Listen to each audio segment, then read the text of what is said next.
This is a super advanced but very intuitive way of adding controls for arms and legs, and in this case, the character's neck and head.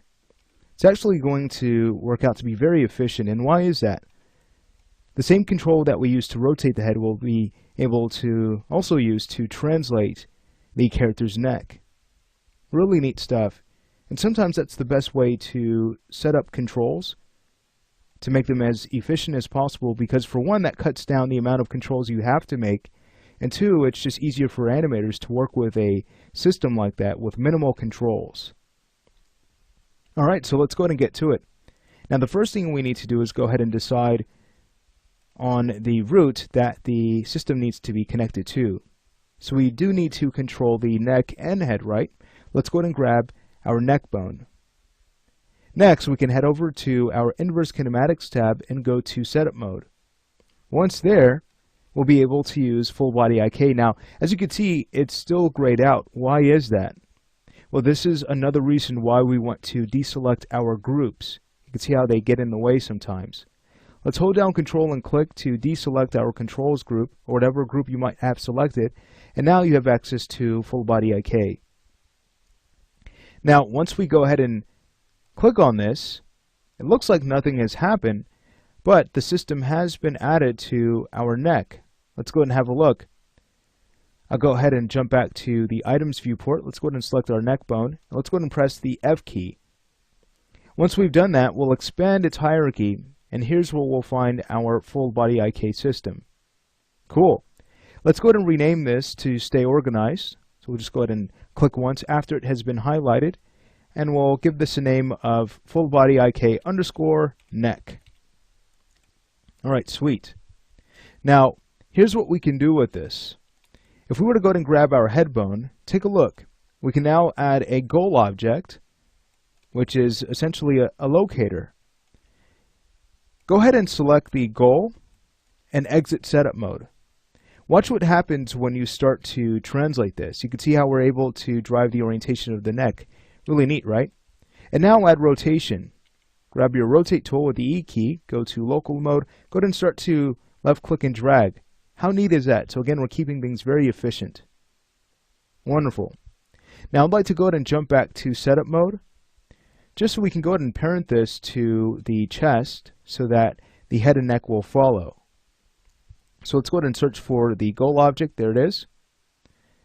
And again, with that selected, we'll now go ahead and grab the chest control and parent.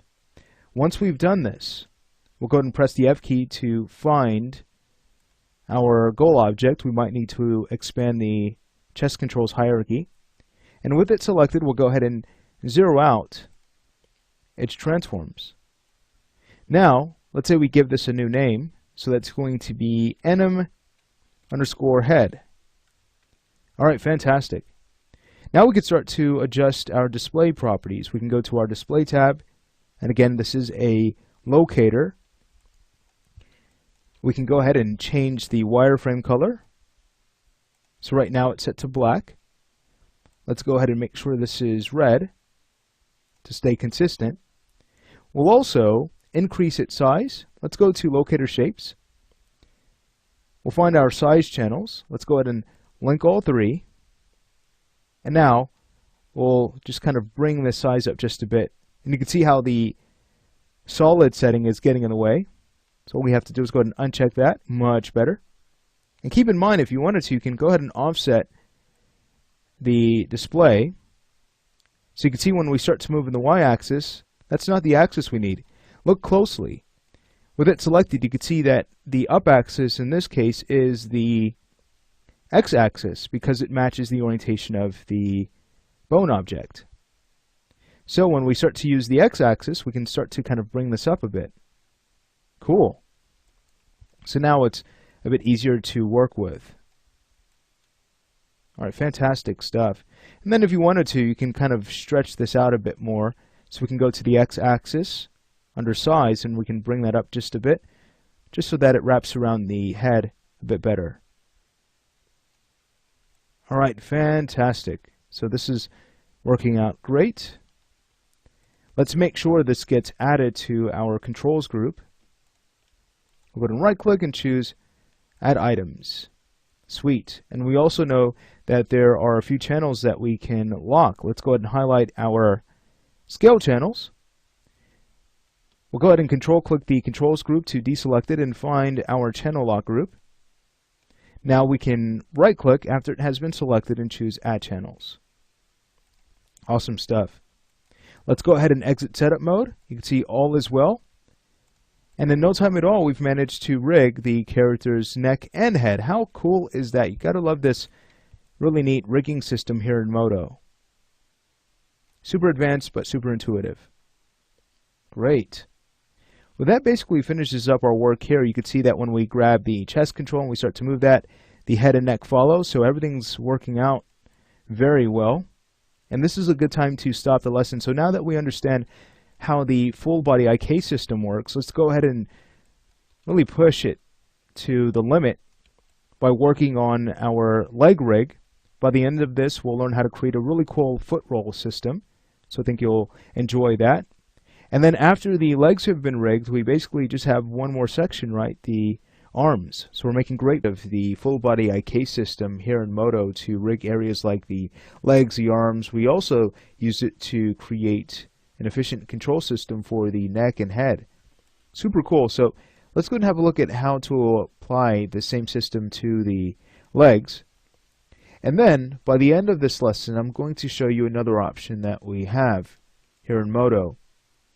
Something that is also going to be super effective for our character's limbs.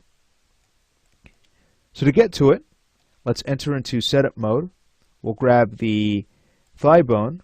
Remember, we select the root of the chain that we'd like to assign the full body IK system to. Then once we've done that, you'll notice that, hey, we still can't assign the IK solver. Why is that? Well, you might have a group selected. Remember, we have to deselect our groups so that only the bone object is selected. And now we can assign the IK system. All right, cool. Now, let's go ahead and grab the ankle bone and we'll assign a goal to it. Once we do that, and when we exit setup mode, watch what happens when we start to move this goal. Now we're starting to simulate natural leg mechanics, right? So we can use this for a footstep. But you'll notice that when we take this a bit too far, hey, the knee is actually going to flip back because there's nothing there to prevent the orientation of the knee from doing otherwise. So you might think, all right, why not just go ahead and bring this back to the neutral position, enter into setup mode, grab the shin, and assign another goal. Well, when we now start to use our new goal, you'll see that it's going to kind of pull at the knee. So this might be useful for some rigs. Let's say if we wanted to create something stylized where we wanted the knee to kind of flip back for a broken hierarchy type of animation. This would be highly useful for that. But in this case, you can see that when we start to kind of pull at the ankle, well, it's not quite following the goal the way it was before because we have another anchor here in place. So because of that, I'd like to go ahead and show you another option that we have, another IK solution that works very well. And we can also use it to prevent the flipping issue in the knee.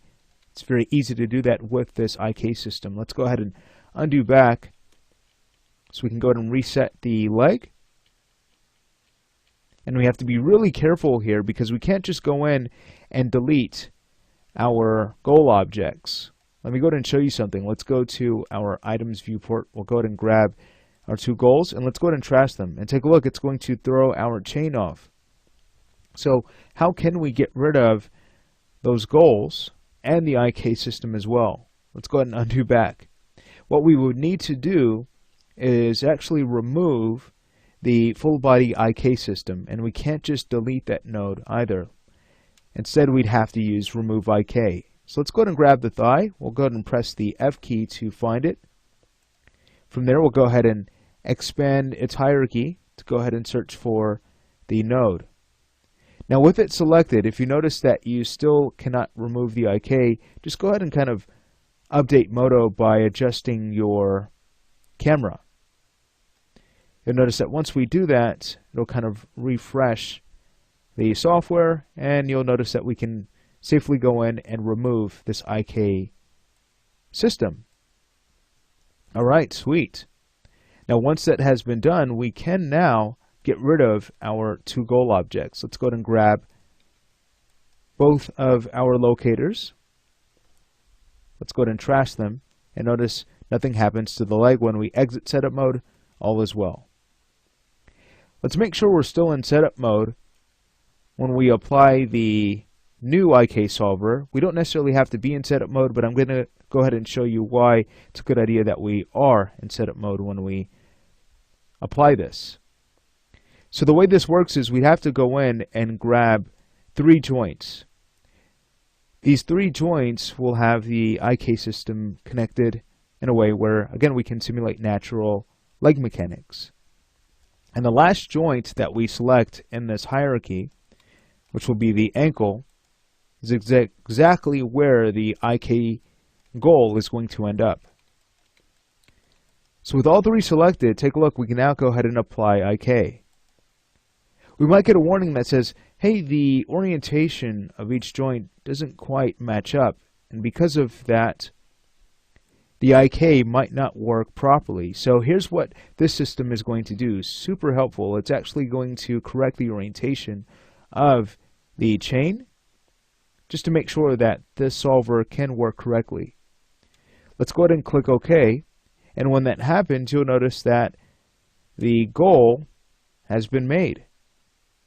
Also notice this, when we expand the goals hierarchy, this is where we would access our dual IK solver. This is super important because we'll need to use this to create a control that will prevent the knee from flipping.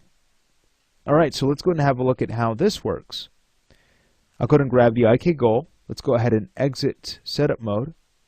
And from there, we'll start to kind of move this around. Let's grab our move tool. Take a look. That's working out great. Now what about our knee control? Let's go ahead and grab the dual IK solver. From there, again, we'll go ahead and make sure we are in setup mode, and we'll now choose Create IK Up Vector. Once we've done this, you'll notice that when we exit setup mode, we now have a control that we can use to animate the knee. So with this selected, if we were to go ahead and start moving this around, take a look, we can now swivel the knee. How cool. And you'll also notice that a folder has been added, a group if you will, that contains our joint system that we added the solver to. You'll also notice that our IK up vector has been added to the same group. So if you're looking for it, that's where you would find it. Now this would be a good stopping point. Let's say we go ahead and clean some of this up in the following lesson. As of right now, you can see how the knee control is really close to the knee, and here's the problem with that. If we were to go ahead and take the goal and start to move that too far forward, it's going to cause flipping. So I'd like to show you how to move this further back without causing the chain to shift. We have the up vector object to rename, and we also have the IK goal to rename as well. Let's start with the up vector object. Now we will actually animate this object, so let's go ahead and give this a prefix of anim, and then since it's on the left half of our model, we'll use an L to identify that. And then the last thing we'll add is the object's ID, or what it's used for.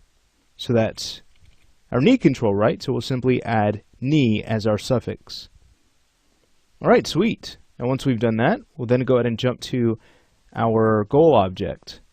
Now this is not going to be animated, it's going to be connected to our foot roll system. So knowing that, we'll give it a name of IK underscore L leg. Alright, neat. So now that we have this step taken care of, we could always have them stored in their respective groups. So with the IK goal selected, we can jump over to our groups viewport, go ahead and grab the hidden group. Let's go ahead and control click it. We'll now right click and choose add items. Next, let's say we go ahead and jump back to our items viewport so we can grab the knee control. And with that selected, we'll jump back to groups. Let's go ahead and control click the hidden group to deselect it. And we'll control click the controls group. And with that selected, we'll right click and choose add items. Now we won't add the channels that we will eventually lock on this control just yet. We'll worry about that later. Let's go ahead and make sure everything is clean and good to go. So here's what we'll do. We'll go ahead and jump back to our items viewport. And what I'd like to do as our next step is to just make sure that the knee control isn't so close to our chain, because we saw in the previous lesson that we instantly ran into flipping when we brought the goal object too far. So we just want to kind of move this back a bit more so that we don't have that issue. And here's how this will work. We'll enter into setup mode, making sure our drop action is set to match, so we can match the position and orientation to our shin. We'll now go ahead and take our knee control and drop it there. Now why are we doing this? We need to make sure that the up vector moves along the same plane as the chain. So if you were to imagine a plane being drawn right here at the center of our chain, all the way from the thigh to the ankle, you can see this angle that the chain has. We need to make sure that we move along that angle so that the chain does not shift when we move the knee control forward. And that's exactly why we needed to match not only position, but more importantly, orientation, so we can move along that plane. So watch this. When we grab our knee control now and translate it forward locally, let's go ahead and grab our X and Y plane. So just go ahead and move this forward. Again, you'll see that the chain is not going to shift. So we can go ahead and place this a bit more further out.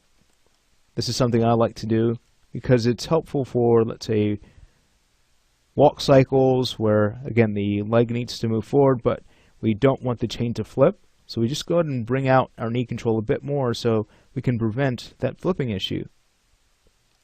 All right, sweet. So once we've done that, once we have found a good spot, watch, when we exit setup mode, the chain does not shift. And you'll also notice that we can go in and start to move the knee just fine. Awesome. So that's working out very well.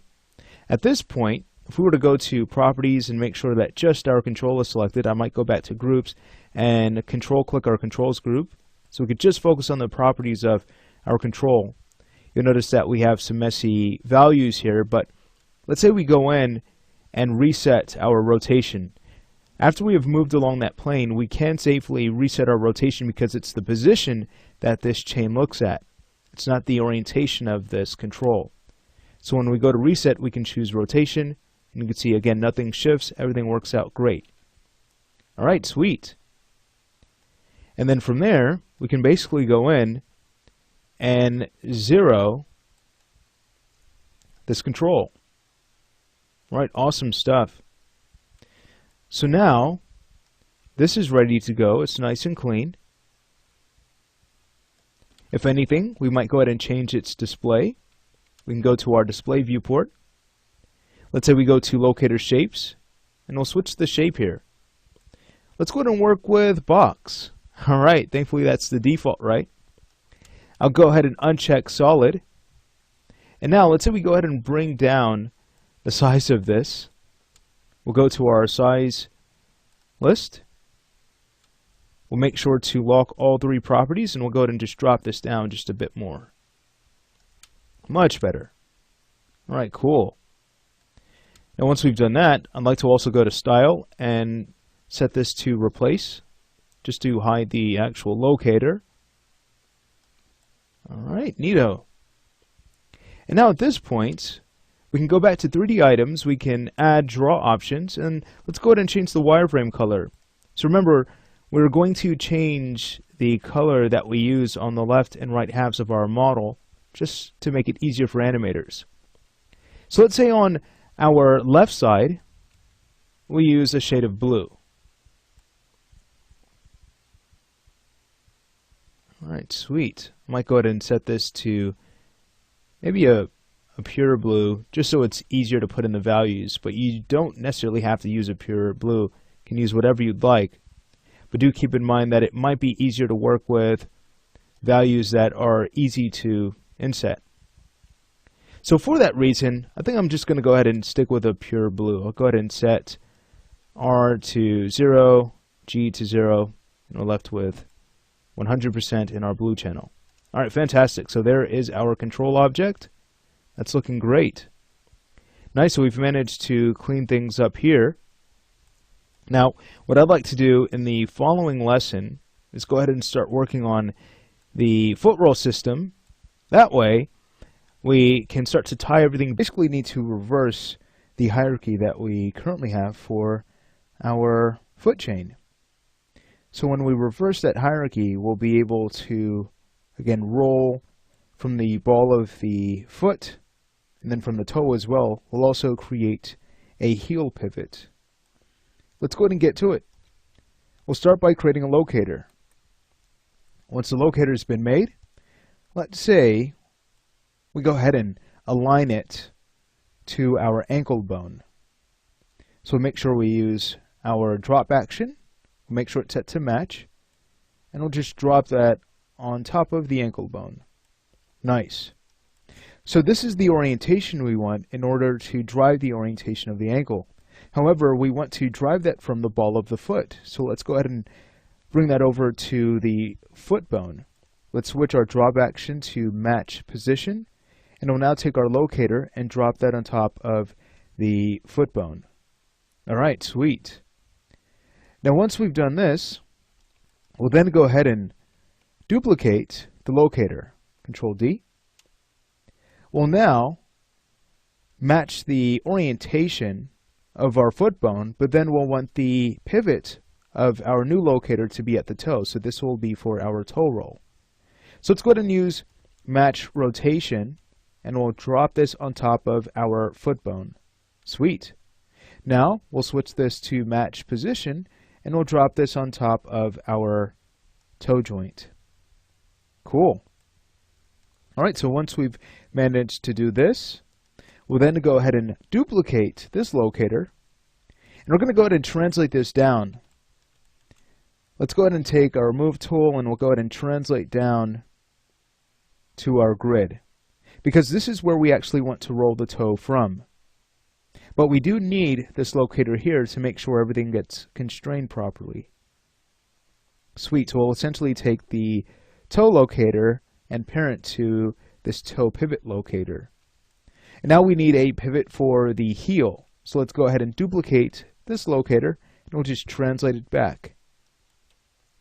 Alright, sweet. So there we have it. We have a pivot for the heel, for the toe, and for the ball of the foot. This would be a good time to rename our locators. So the first one that we made will be renamed to LOC DRV, again since it's driving something, underscore L underscore, and then I'll simply name this one foot. Sweet. We'll go ahead and copy this name. We'll go to the next locator. Let's go ahead and paste, and we'll change foot to toe. Now let's go ahead and copy this, and we'll rename the next locator, the one that will actually roll from the toe. We're going to go to name this toe piv or pivot. I'll just abbreviate pivot. Sweet. So now it's clear that, hey, this is what we'll actually pivot from. And this last one will be for our heel. So that's going to be LOCDRV L heel. All right, sweet. So once we've managed to do this, it's then time to essentially set up our hierarchy. Let's go ahead and enter into setup mode. Now remember, we have the IK that we'll need to connect to this foot roll system. This needs to be parented to the first locator we made for the foot. So with it selected, we'll control click that locator and press the P key. Now, we can go ahead and take our foot locator and parent to the toe locator. The toe locator will be parented to toe pivot. Then we'll go ahead and select toe pivot and parent to the heel. Remember, as we do this, let's make sure we select the object that needs to be parented. Because once you parent an item, you'll notice that both items are still selected, so we don't want to accidentally reparent an object that has already been parented. So let's make sure we click and then click to grab the parent and then parent. All right, fantastic. All right, so this would be a good time to kind of clean things up a bit. So what we'll do here is go to our properties viewport, and let's say we go ahead and right click and choose select item hierarchy. Once we have all of our locators selected, we'll go to 0 and we'll choose all. All right, sweet. When we exit setup mode, notice nothing shifts out of place. All right, cool. Let's go ahead and enter into setup mode again, because now it's time to constrain. So what we'll do is go ahead and take our ankle bone and we'll want to constrain to our foot locator. Remember, with that locator, we matched its orientation to the ankle. So we're searching for LOCDRV L foot. With the ankle bone selected, we'll control click that locator. We'll head over to modifiers and apply our rotation constraint. Sweet. Now, let's go ahead and grab the toe bone. We'll then go ahead and grab the toe locator and we'll apply another rotation constraint. All right, fantastic. So we should be able to test this out. Let's go ahead and exit setup mode. Notice nothing shifts out of place. Let's go ahead and grab the foot locator and start to rotate. There's our foot roll. How exciting is that? How cool. How about our toe roll? Let's go ahead and grab the toe locator, start to move that. Sweet. But remember, we need to pivot from the pivot locator. You could see the issue with pivoting from the current locator, right? So let's go ahead and grab the pivot locator and we'll start to roll from there and take a look. We're getting the right pivot point now. How about the heel? Let's go ahead and grab that. Start to move that back. Awesome stuff. So you've learned how to set up a foot roll rig. This is looking great. Now, how about our control object? Well, let's go ahead and create another locator. We'll press the L key. Once we've done that, we'll then go ahead and change its display. Let's go ahead and work with box. So we'll go to locator shapes, custom, sweet. So from there, we'll turn off solid. We'll also make sure style is set to replace. Let's go ahead and match the position of this to our ankle bone, because that's where we want to pivot from. That way we can rotate to drive the ankle, and we can translate this to drive the entire leg. All right, sweet. So from there, I'll go ahead and grab the size properties. Let's go ahead and lock them down. Once they have all been linked, we'll then go ahead and start to kind of drop the size of this so it wraps around the ankle. All right, super cool.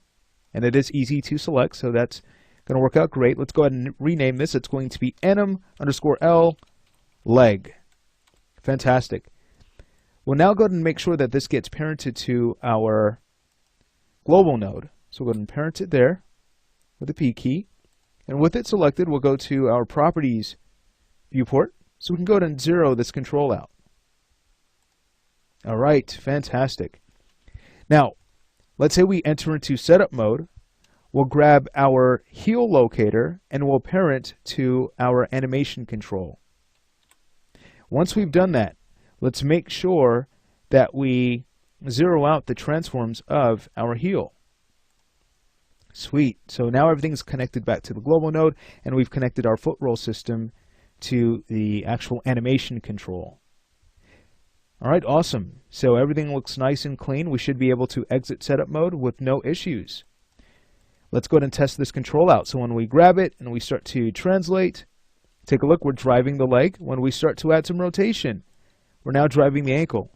How exciting. So in no time at all, we were able to set up a really cool foot roll rig that allows us to animate the leg at the same time. So again, this is very efficient, right? Neato. Well, that's basically it for our work here. What I'd like to do in the next lesson is kind of clean this up, and then following